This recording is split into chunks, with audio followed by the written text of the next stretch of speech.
नाम तो उनका था नजाकत, मगर वो थे एक मोटे जिस्म के मालिक।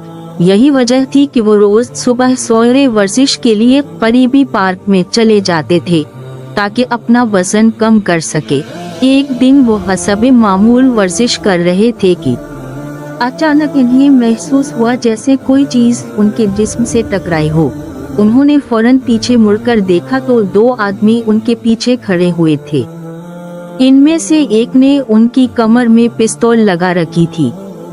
खबरदार हिलना नहीं, इनमें से एक बोला। खबरदार हिलना नहीं, इनमें से एक बोला। भाई, कैसी बात कर रहे हो? बगैर हले भला कोई वर्जिश कैसे कर सकता है? उन्होंने जवाब दिया, हम जैसा कहते हैं बस ऐसे ही करते जाओ। इस बार दूसरा शख्स बोला, अरे तो सीधा सीधा बोलो कि आप लोग मुझे कोई नई वर्जिश सिखाना चाह रहे हैं। अच्छा ठीक है, बोली अब क्या करना है? वो मासूमियत से बोले, खामोश, तुम्हें मालूम नहीं है तुम अगवा हो रहे हो। वो पिस्तौल उनकी कमर पर चुभोते हुए बोला, अगवा? वो भी दिन दहाड़े? वो हैरत से बोले, दिन दहाड़े नहीं बल्कि सुबह सवेरे। अगवा करना हमारा काम है और काम के लिए सुबह सवेरे ही निकला जाता है। वो सामने सफेद रंग की कार नजर आ रही है, चुपचाप इसमें बैठ जाओ। अगर कोई चालाकी की तो फिर मारे जाओगे। पहला शख्स गुस्से से बोला, देखो मेरे पास भी कार है, ऐसा करें आप लोग चलें, मैं आप लोगों के पीछे आता हूँ। हमें बेवकूफ समझ रखा है, ज्यादा होशियारी दिखाने की जरूरत नहीं, शराफत से कार में बैठो। वही शख्स गुस्से से बोला। ना चाहते हुए भी इन्हें कार में बैठना पड़ा। उनके बैठते ही कार फराटे बढ़ती हुई नामालूम मंजिल की तरफ रवाना हो गई। फोन की घंटी मुसलसल बज रही थी। पास ही कुर्सी पर बैठा हुआ एक शख्स मेज पर सर रख कर खराटे ले रहा था, जबकि इसका एक और साथी भी मेज के दूसरे सिरे पर सर रख कर सो रहा था। फोन की घंटी पर वो शख्स हड़बड़ाते हुए उठा और फोन उठाते हुए बोला, हेलो जी, क्या कहा? नलके में पानी नहीं आ रहा तो आप किसी प्लम्बर से राब्ता करें। अब हम नलके में घुसकर मुंह से पानी तो खींचने से रहे। देखें, हमने ये इश्तिहार जरूर दिया था कि अपने मसले हमसे हल करवाएं, मगर इस तरह के मजदूरी वाले मसले हम हल नहीं करते हैं। ये कहकर उसने बेजारी में फोन रख दिया। इसी दौरान उसका दूसरा साथी भी जमाही लेता हवा हो चुका था। ये दोनों दोस्त थे, एक का नाम कलीम और दूसरे का नवीद था। नौकरी न मिलने की वजह से दोनों ने फैसला किया कि बेरोजगारी से बेहतर है कि क्यों न प्राइवेट जासूस बन जाएं। फिर उन्होंने एक दफ्तर खोल लिया और अखबार में इश्तिहार दे दिया था कि अपने मसले हमसे हल करवाएं, मगर अभी तक इनकी खिदमत लेने कोई नहीं आया था। वो दोनों यूं ही बैठे मक्खियां मार रहे थे कि अचानक दफ्तर का दरवाजा खुला।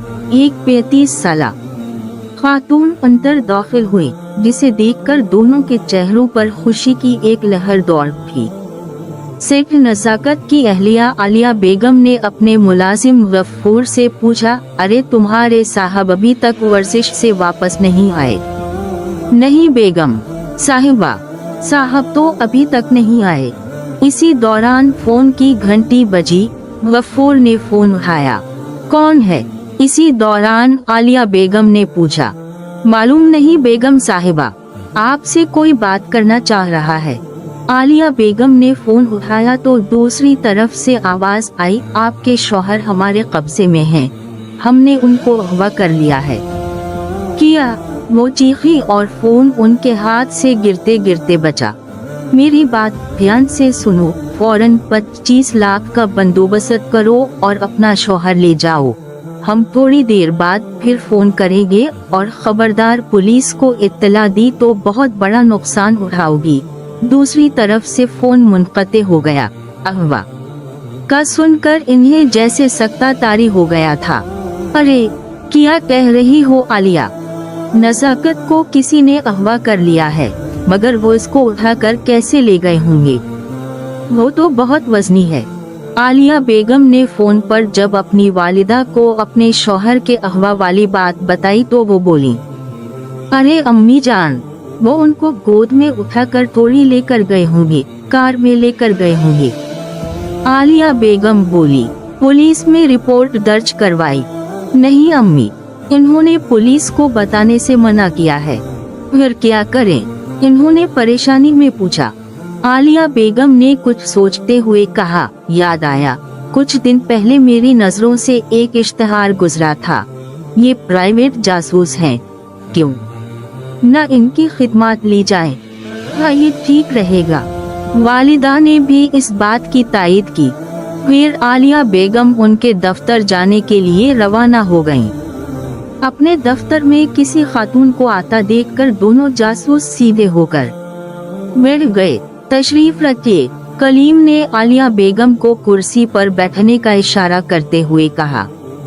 शुक्रिया। वो कुर्सी पर बैठते हुए बोली। फिर इन्होंने अपना तारुफ करवाया। मेरा नाम आलिया है। आज सुबह सवेरे मेरे शौहर सिर्फ नजाकत को किसी ने अगवा कर लिया है और उन्होंने पुलिस को बताने की सूरत में संगीन नताइज की धमकी दी है, इसलिए मैं आप लोगों की खिदमत हासिल करने आई हूँ। आप लोग किसी तरह मेरे शौहर को इन बदमाशों के चुंगल से छुड़ा ले। बेगम साहिबा, आप परेशान न हों, इंशाअल्लाह बहुत जल्द आपके शौहर आपके घर में होंगे। अब इन्होंने आपको दोबारा फोन करने के लिए कब कहा है? कल शाम 7 बजे, इन्होंने बताया। ठीक है, हम कल शाम 6:45 बजे आपके घर पर होंगे। आप अपने घर का पता लिखवा दें। आलिया बेगम इन्हें अपने घर का पता लिखवाने लगी। दरवाजे पर घंटी मुसलसल बज रही थी। गफूर ने जाकर दरवाजा खोला तो वहाँ 2 खवातीन को मौजूद पाया। जी, आपको किससे मिलना है? हमें बेगम आलिया साहिबा से मिलना है। अच्छा, आप कह रहे, मैं अभी उनको बुलाता हूँ। ये कहकर गफूर अंदर की तरफ चला गया। थोड़ी देर बाद आलिया बेगम आए और उनसे बोली, जी फरमाइए, मैंने आपको पहचाना नहीं, कौन है आप? वो इन्हें गौर से देखते हुए बोली, अरे बेगम साहिबा, आपने पहचाना नहीं? हम हैं प्राइवेट जासूस। आप कल हमारे दफ्तर आई थी, लेकिन आपने ये हुलिया क्या बनाया हुआ है? आलिया बेगम ने हैरत से पूछा। अरे बेगम साहिबा, ये हमारे काम का एक हिस्सा है। अच्छा, उन लोगों को फोन तो नहीं आया? नहीं, अभी नहीं आया। आप लोग अंदर आए। वो उन दोनों को घर के अंदर लेकर आए। अभी थोड़ी ही देर गुजरी होगी कि अचानक फोन की घंटी बजी। हेलो, एक जासूस ने रिसीवर कान से लगाते हुए कहा। आप बेगम नजाकत बोल रही हैं? दूसरी तरफ से आवाज आई, जी मैं बेगम नजाकत बोल रही हूँ। आपकी आवाज कल से कुछ मुख्तलिफ सी लग रही है। दूसरी तरफ से हैरानगी थी। जी, दरअसल मैं रात भर रोती रही हूँ, इस वजह से आवाज मुख्तलिफ लग रही होगी। अच्छा, ये बताएं पैसे कब और कहाँ लाने हैं? हाँ, ये हुई ना काम की बात। फिर वो उसे पता समझाने लगा। दोनों जासूस जो औरतों के हुलिये में थे, आलिया बेगम के साथ कार में बैठकर अगवाकारों के बताए हुए पते पर पहुंचे और आलिया बेगम से कहा, बेगम साहिबा, आप हमारा यही कार में बैठकर इंतजार करें, हम सेठ साहब को इन बदमाशों के चुंगल से छुड़वा कर अभी लाते हैं। ये कहकर वो दोनों ब्रीफ केस थामे आगे की तरफ बढ़ने लगे। इन दोनों को आता हुआ देखकर बास बोला, आखिर वादे के मुताबिक आप आ गईं, लेकिन आप दोनों में से बेगम नजाकत कौन है? वो 2 खवातीन को देखकर हैरान रह गया था। मैं हूँ, एक जासूस आगे बढ़ते हुए बोला, और ये मेरी जुड़वा बहन है, इसलिए हर वक्त मेरे साथ जुड़ी रहती हैं। बास बोला, ठीक है, आपकी जमानत के मुताबिक मैं पैसे ले आई हूँ, सिर्फ साहब को फौरन छोड़ दें। वो इन्हें ब्रीफ केस देते हुए बोला, रकम तो पूरी है ना? बॉस ब्रीफ केस खोलकर रकम देखते हुए कहा, पूरी रात नोट गिन गिन कर रखे हैं इसमें। वो पुरइत्मीनान लहजे में बोला, बशीरे, अंदर से सेठ साहब को लेकर आओ। बॉस ब्रीफ केस अपने एक साथी को पकड़ाते हुए बोला। बुशेरा फौरन अंदर गया और सेठ साहब को लेकर बाहर आया।